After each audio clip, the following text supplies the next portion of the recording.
I love this saying. We iterate ourselves to success. And I love this because a lot of people, and I'm not immune to this, like I'm exactly reminding myself this all the time for a reason. Like failure is not final. It's okay to fail because every action that we take, every project that we work on, every learning that we have along the way is getting us closer to success.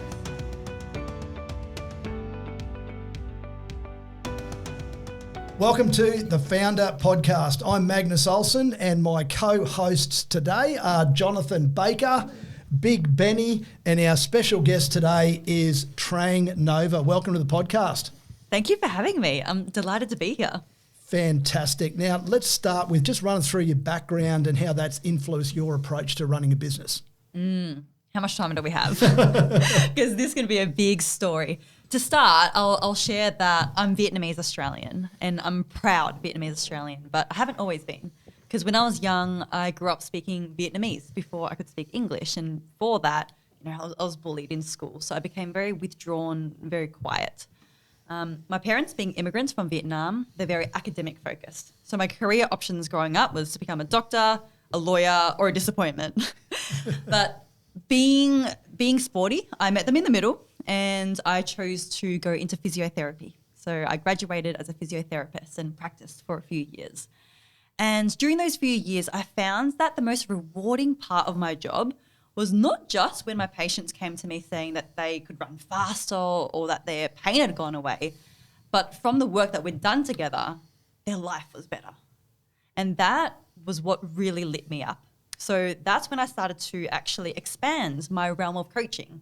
And I went into life and mindset coaching. I started to go into business coaching. And that just lit me up completely. Over the last few years, I've been doing that style of coaching very comprehensively. I loved working with people, not just as athletes, but as humans. And over this time, I found that my greatest strength is in how I move people to take action through my energy and through my voice. And that's made me realize the power of using our voice for impact, which is, why we're here on this podcast. Our voice is so powerful to influence people and move people to take action. And especially, as I said before, I used to be really quiet, really withdrawn. And yet here I am now on a podcast. So it's made me realize that speaking is a skill that can be learned. It's not something that we're just born with. So that's why I now work with creatives, with visionary coaches, visionary entrepreneurs, to help them become recognized as visible leaders through their voice, through being able to step into the spotlight, be empowered to speak up and to speak with magnetic confidence and authority so that they can spread their purpose and spread their impact. That is awesome. I love the way you were talking about power. In another podcast that I host, M26 Fit, a big part of that is spirit, mind, body, and it's getting that inner alignment with yourself. How would you have a secret or a strategy for everyday people they can tap into that true inner self to transform their dreams into reality? I think this is going to sound obvious, but it comes down to this: consistency. I really do believe that significant results come from the insignificant things we do daily. It's never anything big that we do once or twice, right? It's all the little things that accumulate over every day, months, years, compounding. What is it? If we improve by 1% each day, by the end of the year, we're like 300% better than the very first day of the year. Yeah. Like that's huge. And that's just 1% every day. So consistency, and that might not mean that we're at our best every day, but if we can't run, then we can walk. If we can't walk, we'll crawl. As long as we are showing up in the best way that we can, then that's better than doing nothing. I love it. Trang, can I just say it's been lovely meeting you today. Trang Nova, is that not the coolest name you've ever heard? I am proud of it. Yeah, I would be too. It sure beats Jonathan Baker, that's for sure. Sorry, Mum and Dad. Trang, can I ask you a question? If you could share with us all and the listeners, what is the biggest challenge you faced in establishing your business, and how did you overcome it? For me, it's keeping up with the rapidly changing pace of the 21st century. So for me, being primarily a technical-based entrepreneur, meaning I am selling my skill set in how I coach people, in how I speak and influence people, I've got to remember that I've also got to put on my hat of being an entrepreneur. And I can't just focus only on changing lives and only on helping my clients. I've also got to remember that the world of business is so rapidly changing. And I think since 2020, a really good example, like what used to work in 2020 might not be working now anymore, not in the business world. Sometimes things that used to work just 5 years ago is actually detrimental now in the world of business, like online, because a lot of my work is online. It's just changed so much. So in order to overcome that, I've got to remember that I can't just do the same thing over and over again as a business owner, as an entrepreneur. I've got to be creative. I've got to be innovative. So every week I take off my hat as a coach or speaker and I put on my entrepreneur hat for at least one time slot of 1 to 3 hours. And I look at the market, I look at the landscape, and I ask myself, how can I be doing things better? How can I change and keep up with the changing landscape? So it's a lot of reflection that goes in, so personal reflection in how you're running your business. And no doubt you would be teaching your coaching clients similar advice, that importance of pausing, taking a step back and assessing the situation and then making any adjustments that you need to make. Yeah, very much so. Like we've got to be able to do both. If we are entrepreneurs, if we're going to be founders, we need to be good at our technical components and working directly with our clients and working in that realm. But we've also got to be entrepreneurs. We've got to be creative. We've got to be innovative. So we've got to be able to do both. Yep. For anyone listening to the podcast today who's going like, but what's the thing I need to be able to master or do to be able to get me started as a founder of a business or a founder of an idea or an entrepreneur? What would be your tip for anyone listening who wants to know the answer to that? I would say leaning into discomfort, because every step along the way, no matter how established you are or if you are at the beginning stages of your journey, there's going to be discomfort. And I was talking about this with a friend. You know, it's sometimes easy to get a paycheck every month or every fortnight. And like, it's not always easy, but it's sometimes easier to do that than to step into the unknown, where the reward is limitless. Like there's no ceiling of how much we can achieve and how much impact we can have and how much freedom we can have. But also the opposite is it's scary. And there's a lot of certainty that we need to let go of. There's a lot of security that we need to let go of. There's a lot of our ego that we need to put aside because we're shaking everything up, right? So getting comfortable with discomfort. No, that's so well said. And I think also with an entrepreneur, it's a long-term vision. There's no instant gratification. Like you said, if you're in a wages position, there's the instant gratification. Every single week you get a paycheck. But when you're starting a business from scratch, there's a long time that's going to go by before you start reaping some of those rewards for that hard work. So, yeah, a bit of patience as well. What does success look like for you now? My idea of success has changed so much over Yes, the years. Right? I think like we can all resonate with that. At some point, it would have been making X amount of money or having a certain house or having a certain car or something. For me now, where I've landed, and this might be surprising to some people, my idea of success now is actually just the realization that I've already made it. And what I mean by that is every day when I wake up and I am in deep belief and I am embodying the realization that I've already made it, then inside of me, I'm at peace. And it's true, because the things that I'm achieving this year was my dream last year. The life that I've got now was my dream life that I was wishing for 5 years ago. And sure, there's things that I'm yet to achieve, but there's always going to be more. So we simultaneously never make it, but at the same time, we've always made it. Because when there are things, when we do achieve all the things that we want today in another 10 years, maybe we've made more money or we're living in our dream home, there are going to be moments where we wish that we were back where we are now.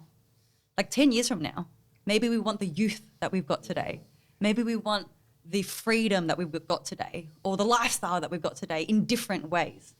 Like if we don't have children yet, then maybe we're like, oh, if only we could just have a week off from children, right? So there's always going to be different parts to our life. So realizing that we've already made it today, I think for me, is how I've got like success today. So being present. Yeah. Living in today. Because there's someone in a hospital bed that would do anything for our life today. Yeah, and it can happen so quickly, can't it? Yeah. I had that experience just last month. So sharing a quick personal story, my dad, he's young, he's 55, healthiest man. We go for runs together. We did a half marathon together a few years ago. He was on a run and he collapsed on his run. And he went from being completely healthy to being in a hospital bed. Yep. And he's had a heart bypass surgery. Like that's what it was. It was a blockage in the heart. He's back now. He's good. He's healthy now. He's thriving. But that was a wake-up call that how quickly things can change. Yeah. Exact same thing, or not the exact same thing, but yeah, I was overseas last year and it was running around enjoying myself, and we end up in a hospital bed as well. So, and then like you said, you're sitting back there and nothing else important apart from your health, isn't it? Mm. Yeah, such a wake-up call. Yeah, and I mean that brings us to, I guess, my next question, where I was going to talk about choices, the choices we make in life that lead us to wherever we end up. Take us back to a young Trang Nova, growing up in Melbourne. Is that right? Yeah, born and raised. What are some of the lessons or a big lesson that really stands out that has shaped you today and the choices that you continue to make today? That's a good question. Many lessons.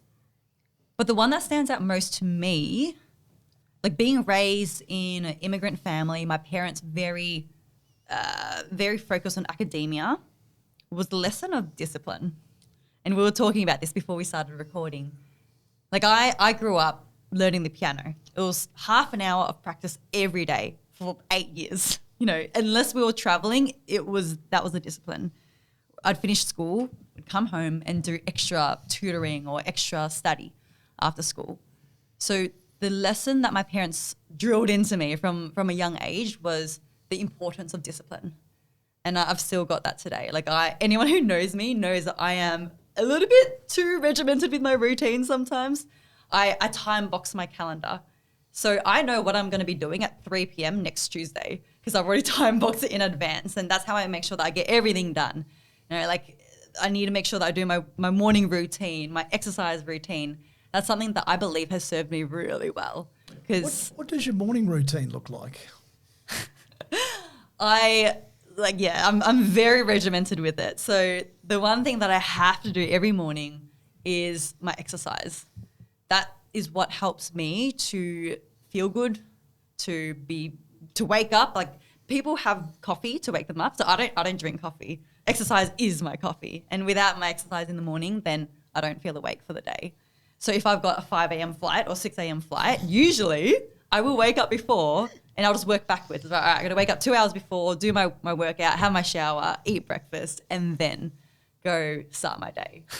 And Ben's laughing because he's like, yeah, that's what we did this week. So that's my biggest non-negotiable. And then also the mind, heart, spirit component of that as well. I usually get that from the exercise. It's an active form of meditation for me. I do a lot of running. I used to do a lot of swimming, cycling, so quite repetitive, like endurance. A lot of time to be in your own head and be in your own body. Sounds like triathlon. Yes, I used to do triathlons. I've retired now. Yep. I've got friends who are like, yeah, get back into it. And, you know, Ben, he's training for some big stuff next year as well. So maybe I'll get back into it. But I am currently not active as a triathlete. So in terms of like innovation and like being out there and innovating and, you know, helping other people innovate and innovating yourself, how do you manage that with like normal business strategies, like, you know, things that are considered more traditional? And what advice would you give for anyone who's going, yeah, I really want to innovate and I really want to change my industry, but I also need to stick to the proven strategies? What advice would you give to someone who's listening to this podcast and wondering that?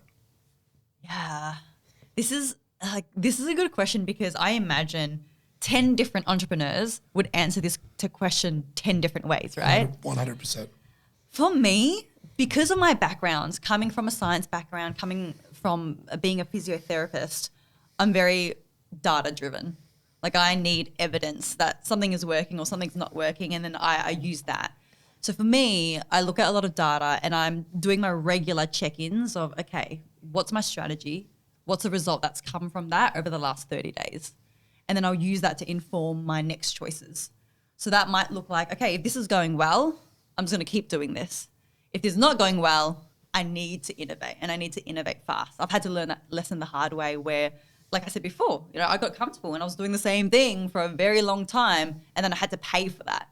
So now I've learned I need to take action real quick as soon as the data shows that a strategy that I'm using isn't working. But at the same time, this is where it gets interesting. Sometimes when things are going well, means we need to innovate. Because of like what I just said, you know, the landscape is changing so fast. What's working today might not be working in 12 months' time. So if things are going well, it's like, all right, well, how do we do it even better to make sure that we are staying ahead and we're keeping on top of it? And that's where it does get a bit challenging. And for me, as primarily a solopreneur, so I've got some subcontractors, but I am running a lean business, you could say, a lean business model.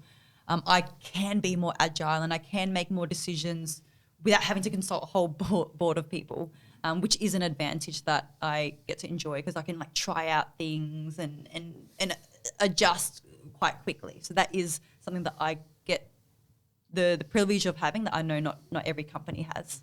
You brought up a brilliant word, agility, and I think that's something that's missing in some of the business lessons of today, that understanding that things will change and being nimble enough to be able to change. And like you pointed out, in that innovative space, and in the last few years, we've seen massive advances in technology. And that, again, it's coming back to that power of reflection. So if you're continuously stopping, you're pausing, you're reflecting, and then you're making little minor adjustments across the board. Have you got an example of when you do look back on things that you were doing in the past and then now how you're doing them differently? Yeah, definitely. For me, running a primarily online business, something that's changed a lot is how I market. So using social media to market has been a big form of how I've generated leads and prospects over the years. So social media has changed a lot over the years. And in 2020, I remember getting marketing advice to post as much as possible online. Not even just once a day, try twice a day on 6 different platforms, you know, LinkedIn, YouTube, Facebook, Instagram, TikTok. But now that's not the case anymore. If you're posting that much, you're actually fatiguing your audience. So that was a lesson I had to learn the hard way, because I was so attached to posting regularly online that I was scared to change that strategy. But then I got encouraged to change that. So I was like, all right, I'll give it a go, and just like loosen my grip a little bit and see how it goes. And now I'm not focusing on the KPIs of how much I'm posting. Like my marketing, my organic marketing is more around giving value and connecting with my audience. It's quality over quantity. Very much so, because there's just so much that's getting thrown at us every day when it comes to marketing. Like you can't bombard someone and expect that to work anymore. You know, customers are so much more discerning than they used to be. They're so much more hesitant to buy. Like they say that it takes something like over 11 touch points before someone even considers buying from you. Yeah. So it's not just about bombarding them, it's about connecting with them. Yep. Yeah. 100%. Yeah, and you sort of talked about your discipline and your need, if that's the right word, for structure and routine. And I recognise that's, I'm 100% on board. Can you give us maybe a prime example, if anything comes to mind? What's the biggest risk you've ever taken, and did it come off? Yeah. I think a lot of founders or entrepreneurs would resonate with this. It's got to be a financial risk. For me, it was actually investing in myself, meaning getting mentoring for my business, because I don't come from any business backgrounds. I'm the first business owner in my family. So I've got no understanding of how to build a business. I've got no idea, and I think a lot of us may start that way. So for me, I was actually investing in a business coach. And I remember at the time, I was just starting out, I was still working, in my 9 to 5, as a physio. I remember speaking to a business coach, and she gave me what her monthly investment was. And at the time, it was 4.5K a month. So I'm going to share the numbers just to give perspective. It was 4.5K a month, but then I looked at my numbers in terms of my disposable income, and it was just a fraction higher than that. And I was like, for a 6-month contract, this could be the best decision of my life, or I'm going to regret this heavily. But I decided to go for it. And I was like, if I want something to change, something's got to change. And I've got to learn the tools. I've got to dedicate myself to the skill and the craft of business. Otherwise, you're just winging it and nothing's going to change. So I invested in her, and it was the best decision because she taught me so much. It was a very steep learning curve because, like I said, no business background. And I remember very quickly I was able to triple my sales and start making not just, $100 sales or even a few thousand. I was starting to make 5-figure sales, and I was able to make my money back real quick. But that was because, of course, I made that risk, but I've also got to say that I applied myself to the work as well. You were coachable. Yeah, because that's a thing in this context, right? It's not guaranteed to pay off. I applied the things that she taught me, and I lent into discomfort, what I spoke about before, just all of these different traits that you also have to marry up with receiving the resources and receiving the help. Yep. I heard a really good example, a really good metaphor for this recently, that I'm a car guy, so that's easy for me to resonate, that a coach, a performance coach, was a little bit like a performance chip that you put into your car. So nothing's changed about your car. It's exactly the same engine, but this performance chip will allow you to perform at levels to your maximum. So effectively it's allowing you to unleash your potential and get to where you want to get to so much faster. And I think that's an absolutely great investment and probably the best investment that you can make. Another one that I'll just mention that mentor of mine had taught me has been that to invest, your biggest asset is you, and you can't ever underestimate the value that you get from investing in yourself and becoming, the best version of yourself. Yeah, I really do believe that because a lot of people talk about investing in the stock market or in property, and it's good to diversify, and this is a whole conversation of its own. It's good to diversify your investments, but then there's one investment source that you can control, which is yourself. The property market, the stock market, you can't control that. But when you're investing in yourself, you're in the driver's seat, and then you can compound the ROI very quickly if you apply yourself. And for any, aspiring entrepreneurs or founders out there that, want to manage their risk profiles in terms of how to choose when to, when to know when to take a risk or not, what's some advice you'd give them? Yeah, this is so personal, isn't it? Because we all have very different tolerance levels to risk. Yes. I think, people look at me and they look at some of the things that I do and they may not even approve of it. My mum absolutely does not approve that I ride a motorbike. She does not approve that I jumped out of a plane earlier this year or that I went traveling on my own and almost died multiple times doing things that might be a bit silly. So naturally for me, I do have a higher tolerance level to taking a risk. So I think the first step is you've got to be self-aware. You've got to look at your own behaviors from the past and at least understand where you're at. And I think when you shine the light on your levels of tolerance to risk-taking, then you can take the next steps. So it is a trait of entrepreneurship and starting a company. It is a trait that you need to be able to take risks. It's scary. Like you're not guaranteed anything. So if you look at where you are starting, then you have the ability to go from there.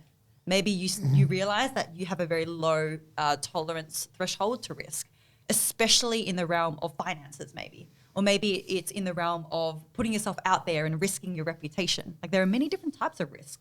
But if you become aware of where you're at, you can then intentionally work on that. But I think something that's good to be aware of, I had this conversation with a friend and it blew my mind. They've dug deep into fear. And as humans, we actually have only 2 core roots to fear. So every time we feel fear, it comes down to one of 2 things. One is the fear of our physical safety. Physical safety, in other words, death. The other fear is the fear of emotional safety. So being ostracized emotionally or having our ego threatened. So we look at that and we understand that these are the core roots of fear.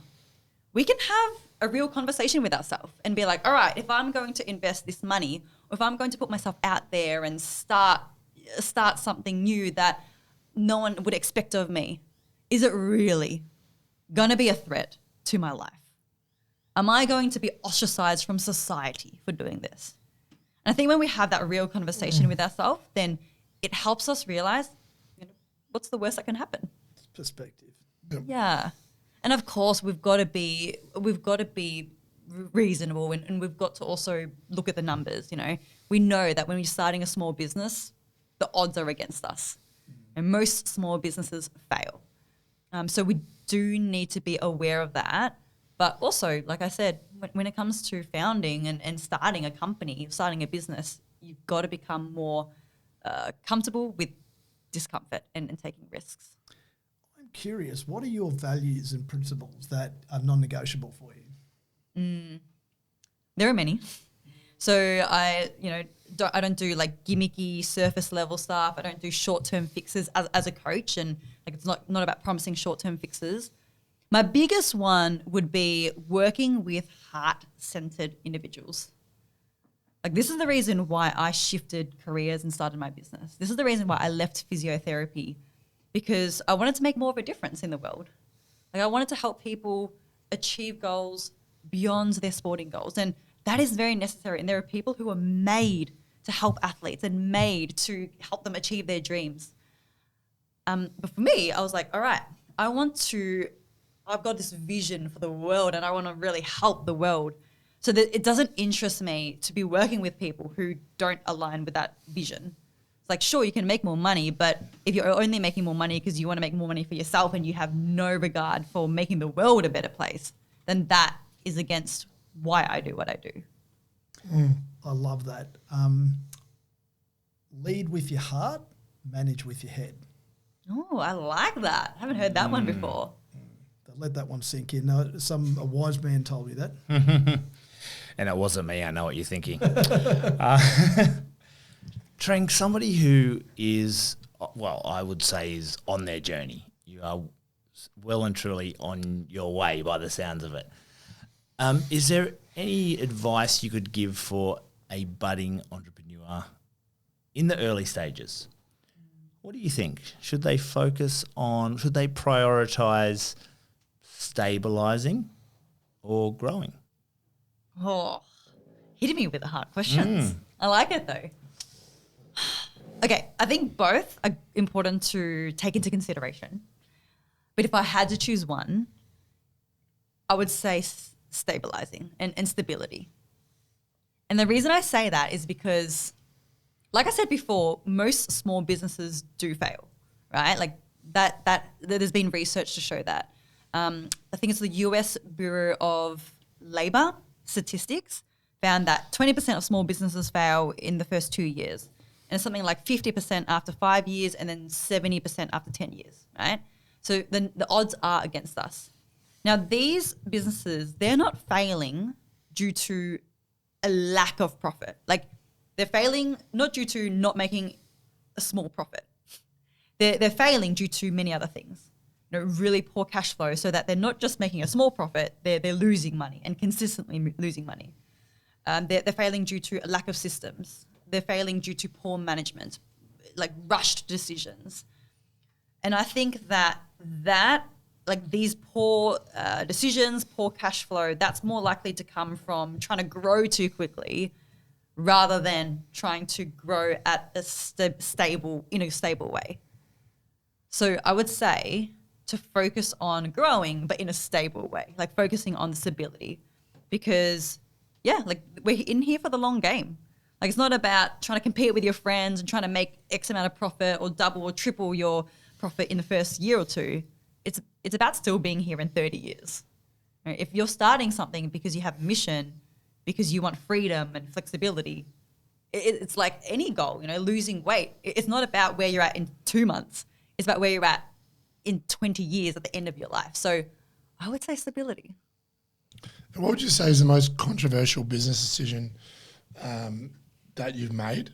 And I suppose, did you learn something from it? And if someone out there is considering making a decision like that, is there any advice you'd have for them? Okay. Yeah, these are good questions. And I think for me, I'm going to answer it in maybe a little bit of a different way than most people. Mine may be, it's related to a business decision, but as a personal brand, it's related to my branding. So earlier this year, I had the honor of doing a TEDx talk. And the topic that I chose for my TEDx talk in itself was controversial. I'm not sure if anyone's seen it before. The title of my TEDx talk is the personal development industry racist? Now, calling out a whole industry and saying racist, which is a very sensitive word, in the title of a TEDx talk on a global platform is a pretty big risk. Yep. But I've learned a lot from this, because since that video coming out, I'm yet to have any significant hate. I was waiting for it. I was waiting for people to come at me, hate emails, hate comments, but I didn't, actually. Not even one, to be honest. Not even one. And I think as a coach who's empowering people to speak up, to speak their truth, this was a fantastic learning and reminder that it's never as much of a consequence to speak up as we think it is. Like, I spoke about something that was very on edge. It was a very hot topic. But I had way more people coming up to me saying that talk inspired them, that talk helped them. They thanked me for addressing something that a lot of people don't talk about, rather than people who were coming at me with hate. And what I learned from that is, for any person that might judge you, there's going to be so many more who are inspired by you. So speak up. And I love that we're having a podcast about this, because there are so many people who want to start up something. They want to start a podcast. They want to put their brand out there, but they're just so scared, sitting on their hands, waiting, because they're scared of what other people will think of them. They're scared of judgment. They're scared that it's going to ruin their image. But just do it. Because like I said, for any person who judges you, you're helping a whole world of people out there. That's so well said. Chris Lynn said to me once, run into fear. And there's not too many people laying on their deathbed wishing that they didn't do that or they didn't do that. So it's very much, I'm a huge believer in, following your heart and following your dreams, having a crack. No regrets. Yeah. What's the what mindset do you need to achieve and follow your dream? I love this saying. We iterate ourselves to success. So success is a process of iteration. And I love this because a lot of people, and I'm not immune to this. Like I'm exactly reminding myself this all the time for a reason. Like failure is not final. It's okay to fail because every action that we take, every projects that we work on, every learning that we have along the way is getting us closer to success. Like I remember my very first workshop that I ran, my first ever live workshop that I ran. I wanted to become a speaker and I wanted to put myself out there. So I put on this workshop. I was a physiotherapist still, and it was a workshop on back pain. It started at 2 p.m. And I remember at 2 p.m., there were 2 people sitting in the room, plus my mum and dad. So there were 4 people in the room. I had 4 people show up to my very first workshop. And at that time, it crushed me. I was like, no one wants to hear what I have to say. Why am I even bothering doing this? But then I was like, you know what? Like, that is just edition number 1. Like, it's not the final edition. I've just got to allow myself to enter into the market and just lower the bar so I can just get started. Yeah. It gives you an opportunity too, I think, to rehearse. I've Yeah. often thought of the same thing because at your first workshop, you're not at your best. And having a whole room full of people, then you could be embarrassed that, that didn't quite go so well. So I think it's a really good, and looking at it again, that to me is also a mindset of, well, this is my training, this is my apprenticeship, and it's good not to have as big of an audience. But sorry, continue. Yeah, absolutely. That's another part of it. And like how I think of it is just look at the best-selling books. Like there's a beautiful stack of books here, like a lot of bestsellers, right? The best-selling books even that have sold millions of copies, why do they still come out with a second edition or a third edition or a fourth edition? Because even though you are a best-selling book, there are still ways that you can improve. Yes. So if we are just getting started, then it's just edition number 1. And then there's always going to be the opportunity for number 2, number 3, number 4. And I think that is the mindset that we need to be able to achieve success, because we then never feel the need to give up, or we never feel like we are a failure. We are always ready and willing to iterate and to improve, which is, of course, we know a necessary step to achieve our goals. I'm going to bounce back to my last question. Actually, you and I loved your answer. By the way, you know, it was actually a really tricky question, and I thought, I don't know how I would answer this. Prioritizing sort of stabilizing or growth, but as you were speaking, I couldn't agree more. In terms of that person breaking into the market, you know, taking the plunge and becoming a young entrepreneur. And when I say young, obviously, we're not talking about the age of the individual. But for that individual, it might be hard not to think outside of themselves. What have you learned, and what advice could you give, I guess, you know, in a broader spectrum, thinking about the competitors and worrying or not worrying about what other people are doing in the market? Great question.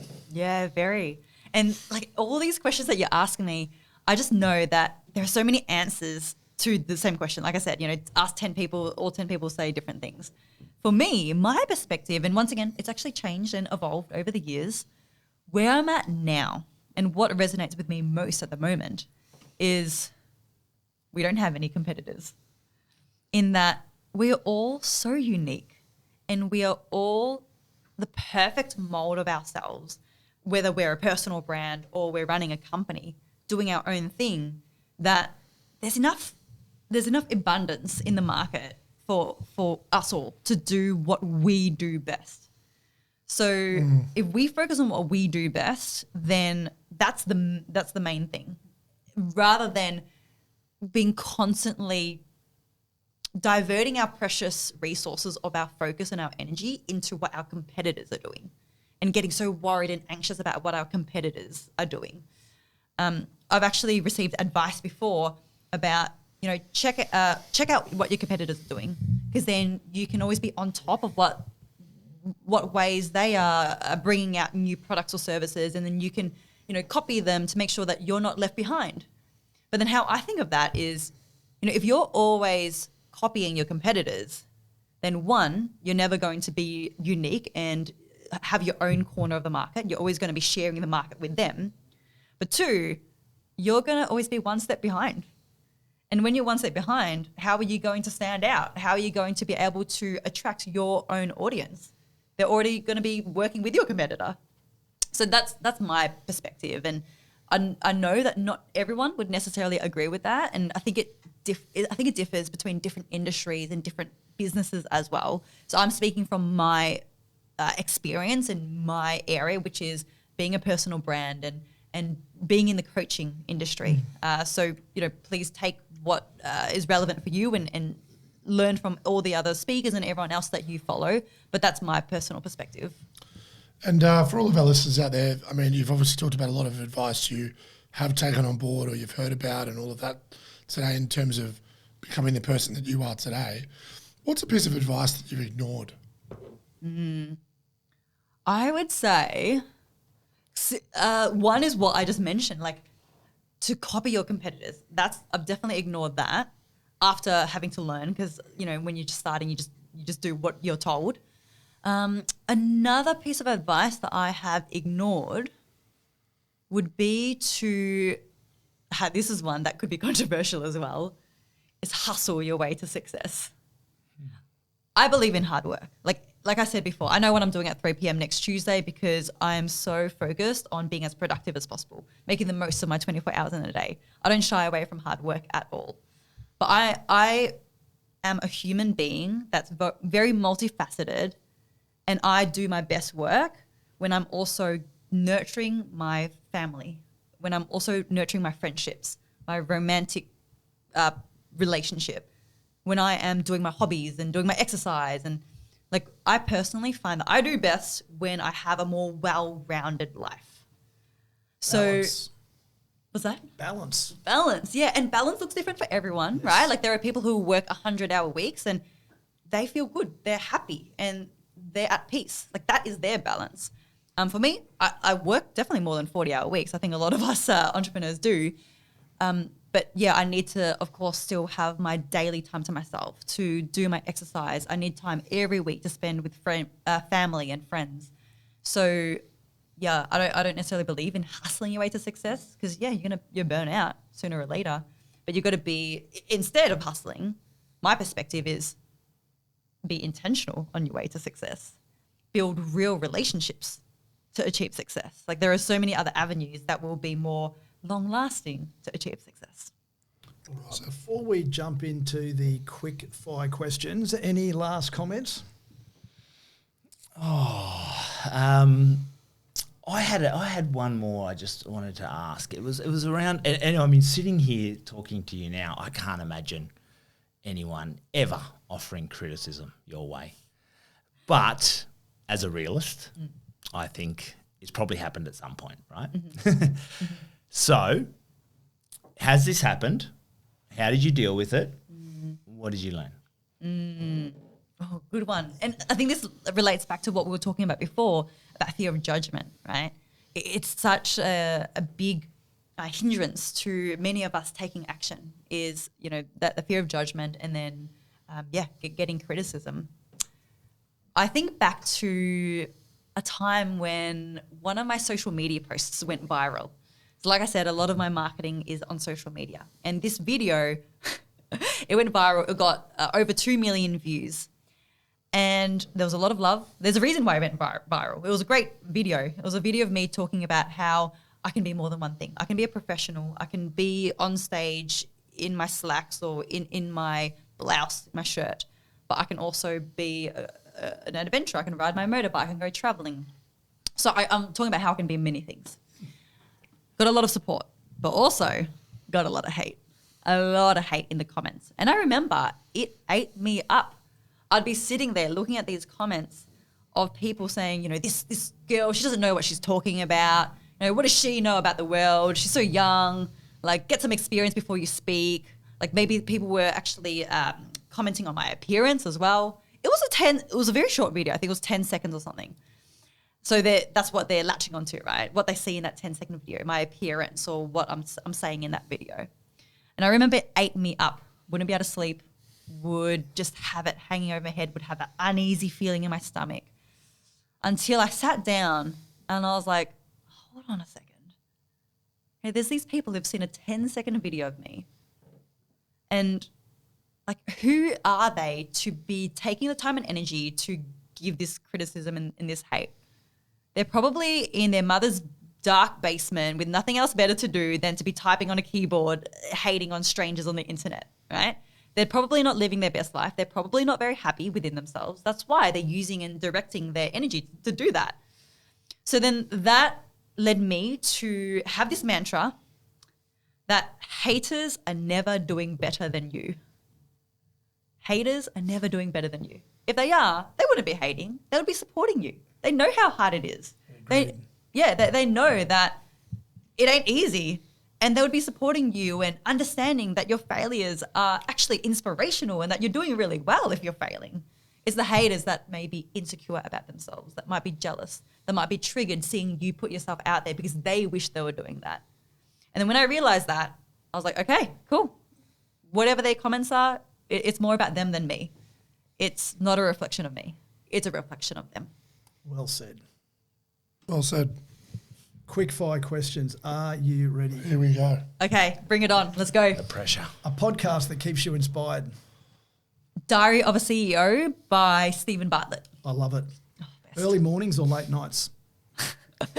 Honestly, neither, but early mornings would be my pick. One skill every entrepreneur should master. Time boxing. Favourite travel destination for relaxation? Somewhere in the mountains with a beautiful blue lake. What's the best business decision you ever made? Investing in myself. What's your favourite part of the day? Mornings to go for my run. If you could switch careers for one day, what would you choose? Safari guide. I want to see the lions. What's one habit you're proud of cultivating? Daily language study. If you could learn one skill instantly, what would it be? Base jumping. I want to be able to jump off a cliff. Oh, me too. What Your mum annoys would you? love What is that wrong answer. with you guys? What annoys you? People who are really intolerant or judgmental. The most memorable moment in your life so far? So many. I'd say the ones I've brought my adrenaline up. Like, can you tell the type of person I am now? The moment that, I almost died driving across a river in a foreign country. One app you can't live without? At the moment, with my daily language study, Duolingo. Biggest challenge you're tackling right now? You know what the first thing that came to mind was? Dating in 2024. Favourite quote or mantra? Tim Ferriss, reality is negotiable. If you stress test the boundaries and experiment with the impossibilities, you will find that they are simply a fragile collection of society's stories that you can choose to break at any time. That's the longest mantra I've ever heard. If you could have anything you wanted, To be able to teleport. what's your current go-to productivity hack? Can I say time boxing? Am I allowed the same answer? You can. Your favourite thing about being a business owner? Oh, it's got to be the time and location flexibility. What's one non-working goal that you're currently pursuing? Next year, The marathon. Or like dating. Ben would love that. Yeah, dating. Yep. Oh man. Getting to the base camp of Mount Everest. I did that last year. Did you? I did. We need to talk about that. We do need to talk about that. We need to talk about motorbikes as well. Last Love it. question. What is the best advice that you could leave with our audience? I'll go back to what I said before about my favorite mantra. Remember, reality is negotiable. And when people say that you can't, when your mum says that you can't, when, like the statistics say that this running a business, the odds are against you. But just remember that you can skew the odds in your favour. You can skew the odds in your favour. Great advice. What a way to finish. Thank you so much for your time, Trang. It's been an absolute pleasure. Yeah, thank you for having me. This has been so much fun. And yeah, I hope that this conversation has been really valuable for the listeners. I'm sure it has.